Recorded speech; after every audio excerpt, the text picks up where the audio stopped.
मेरे माँ बाप के बच्चे नहीं हो रहे थे। मैं बहुत साल के बाद पैदा हुआ था।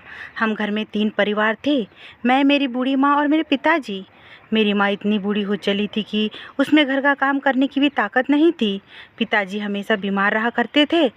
घर का सारा काम मेरे ऊपर ही था। मैं घर चलाने के लिए दिन भर काम किया करता था और शाम को घर लौट के आने के बाद माँ बाप की सेवा करता था।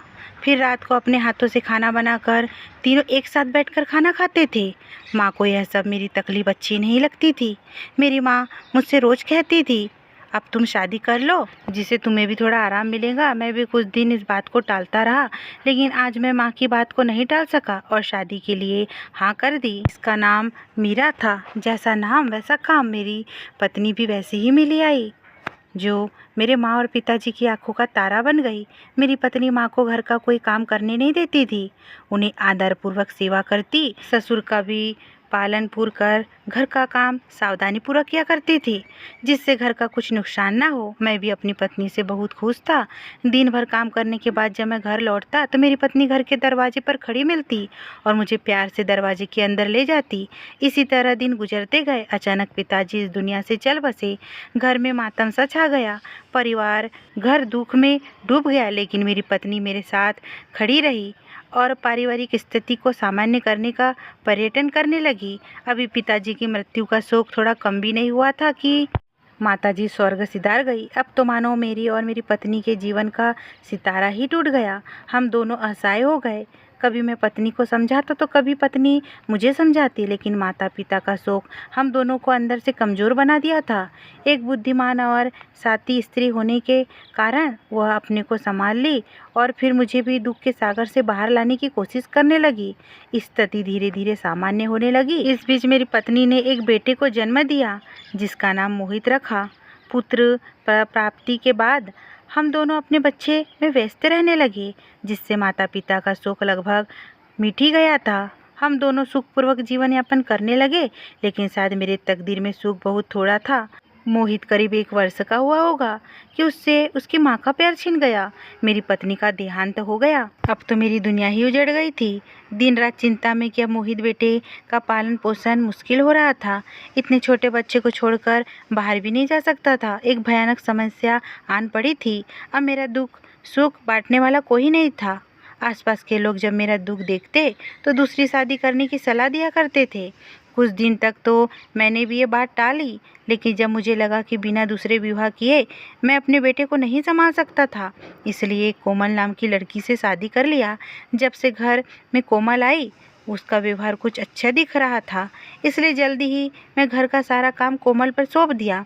कोमल भी खुश होकर घर चलाने लगी। समय को बदलते देर नहीं लगती। मेरा बेटा लगभग 7 साल का हो गया। तब ईश्वर की कृपा से मेरी दूसरी पत्नी को 2 पुत्र की प्राप्ति हुई, जिनका नाम कुंज और दीप रखा गया। फिर मेरी दूसरी पत्नी का मोहित के प्रति प्यार धीरे धीरे खत्म होने लगा। अपना अधिक से अधिक समय अपने पुत्रों को देने लगी, लेकिन इस बात का आभास मुझे कभी नहीं होने देती, क्योंकि जब भी मैं घर पर होता तो मेरी दूसरी पत्नी मेरे पहले बेटे को बहुत प्यार किया करती थी।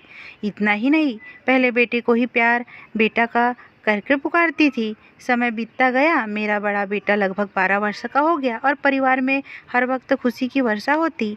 मैं खाना खाता तो अपने तीनों बेटे के साथ बैठकर ही खाता।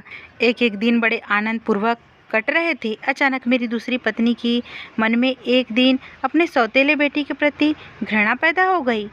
उस दिन से मेरी दूसरी पत्नी बड़े बेटे को मारने का षड्यंत्र रचने लगी। आज नया साल का दिन था। सुबह से ही तरह तरह के व्यंजन बन रहे थे।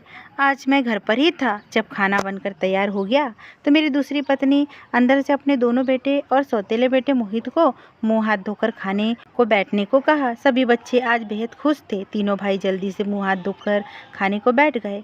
मुझे आज किचन में काम था, इसलिए मैं भी किचन जा रहा था। जैसे ही किचन के दरवाजे पर पहुंचा, वहां का दृश्य देखकर मेरी आंखें फटी की फटी रह गई। मैं वही दरवाजे के पीछे छुप गया और मेरी दूसरी पत्नी की हरकत देख रहा था। वह अलग अलग थाली में खाना परोस रही थी।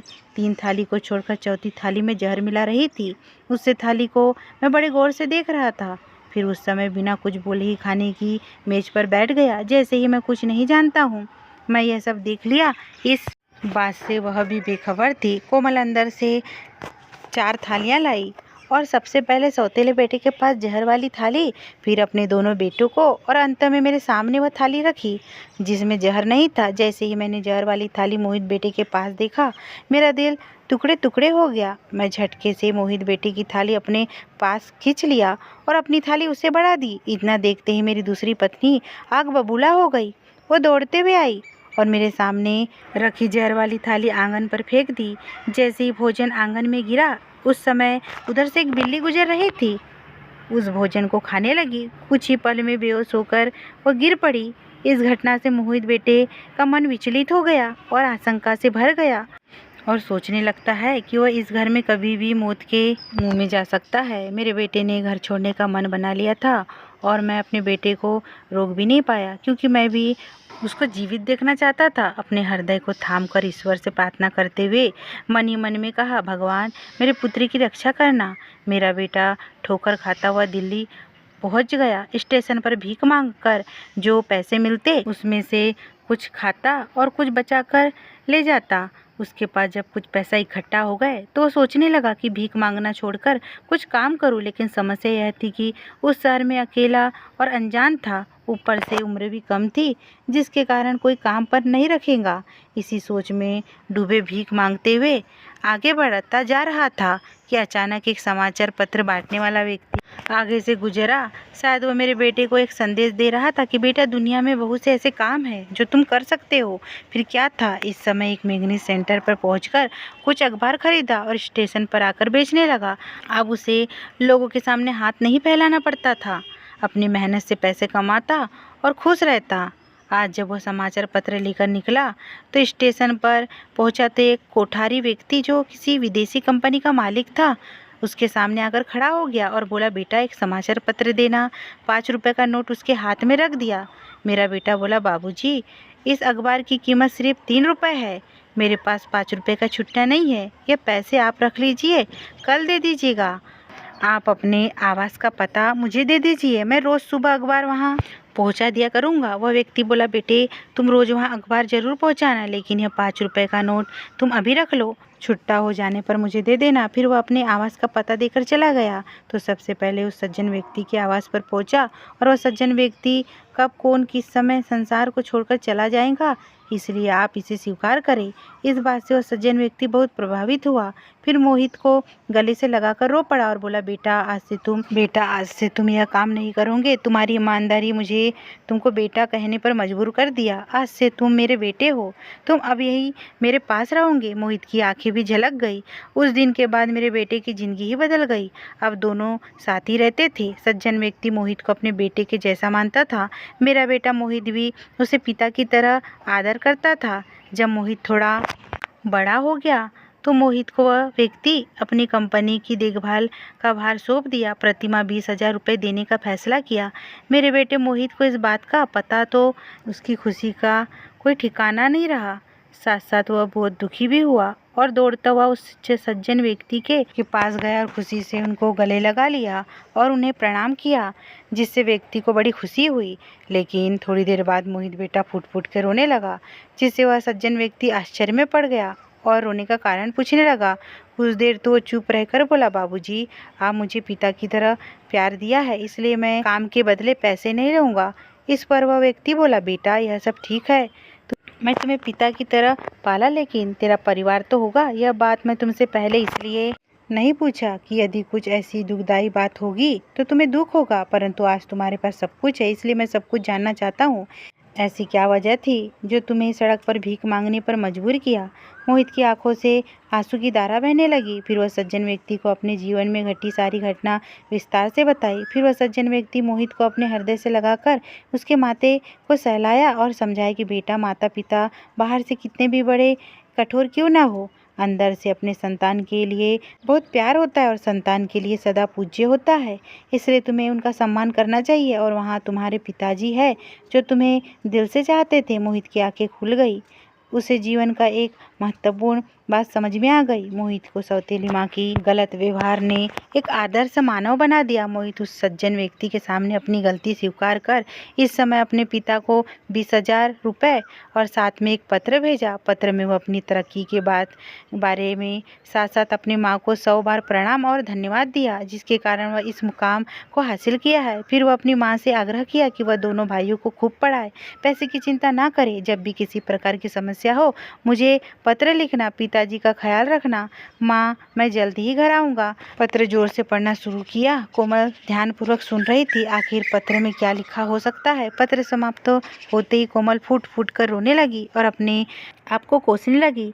फिर कहने लगी कि एक मोहित है जिसके दिल में अभी भी मेरे लिए इतना प्यार है, और एक मैं हूँ जो उसे जहर देकर मारने की कोशिश की थी। मेरी आंखें भर आई। कोमल को उठाया और समझाने की कोशिश करने लगा, लेकिन कोमल के जुबान पर एक ही नाम था, मुझे मोहित चाहिए, पैसे नहीं। मोहित को देखना है। मैं उसके साथ बहुत बड़ा अन्याय की हूँ। मैं अपराधी हूँ, मैं पापी हूँ। मैं उसके पाँव पकड़कर अपनी गलती की माफ़ी मांगना चाहती हूँ। मैं कोमल को समझाते हुए कहा, अरे पगली, मोहित तो तुम्हें दोषी मानता ही नहीं। यदि वह तुम्हें दोषी मानता तो ऐसा लिखता ही क्यों। कोमल बोलने लगी कि मुझे अपने कर्मों की सज़ा नहीं मिली है। इतना बोलकर बेहोश हो गई। जब होश आया तो घबराने लगी। मोहित बेटा, एक बार मेरे पास आ जा। बेटा, यदि तू एक बार मेरे पास आ जाएगा तो मैं तुझे कहीं जाने नहीं दूंगी, अपने पास ही रखूंगी। कोमल अब मोहित बेटे की चिंता में बहुत कमज़ोर होती जा रही थी। खाना पीना भी बिल्कुल ना के बराबर कर दी थी। कुछ दिन बाद मोहित घर आया। जैसे ही दरवाजे पर पहुंचा, कोमल के अंदर अचानक से फुर्ती आ गई। वह दरवाजे के पास दौड़ती हुई चले गई और मोहित को के पाँव पकड़ने ही वाली थी कि मोहित ने पैर छूने से रोक दिया और अपने सीने से लगा लिया, और दोनों ही फूट फूट कर रो पड़े। आज मैं उन दोनों को रोने से नहीं रोका। मोहित ने कोमल को माफ़ कर दिया। आज हम सब बहुत खुश हैं और साथ मिलकर रह रहे हैं। अगर ये स्टोरी आपको पसंद आई दोस्तों तो प्लीज़ चैनल को सब्सक्राइब और वीडियो को लाइक कीजिए। धन्यवाद।